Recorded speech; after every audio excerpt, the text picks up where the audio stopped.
பொதுவாக அலுவலகங்கள் எல்லாருமே 4 செவத்துக்குள்ளே தான் இருக்கும். ஜன்னல் இருக்கும், ஃபேன் இருக்கும். அதுவும் இப்போ உள்ள மாடர்ன் அலுவலகம் பூராவுமே எல்லாம் ஏசி பொருத்தப்பட்ட குளிரூட்டப்பட்ட அறைகள் உள்ள அலுவலகமாக இருக்குது. அங்கே சுகாதாரம் இருக்குமான்னு கேட்டால் கேள்விக்குறி தான். ஏசியில் தான் அலுவலகம் எங்குது பெரும்பாலும்.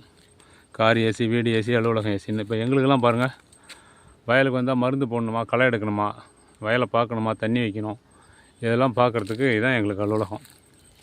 இந்த பள்ளம் இருக்குது பாருங்கள், இதில் வந்து உட்காந்துருவோம் கொஞ்சம் நேரம். இதில் உட்காந்துக்கிட்டே நம்ம எல்லா வேலைகளையும் கவனிக்கலாம், பயிர் கவனிக்கலாம். இங்கே சுகாதாரமான இடம் இது. இந்த அலுவலகத்தில் விவசாயம் செய்யக்கூடிய இந்த இடத்துல மூச்சுத்திணறல் ஏற்படாது. சுவாசிக்கக்கூடிய காற்றுலேருந்து எல்லாமும் சுகாதாரமாக இருக்கும், சுத்தமாக இருக்கும். இயற்கை எழிலோடு இந்த அலுவலகம் திறந்த வெளி அலுவலகம் மாதிரி ஒரு அருமையான அமைப்பு எங்கள் அலுவலகம்.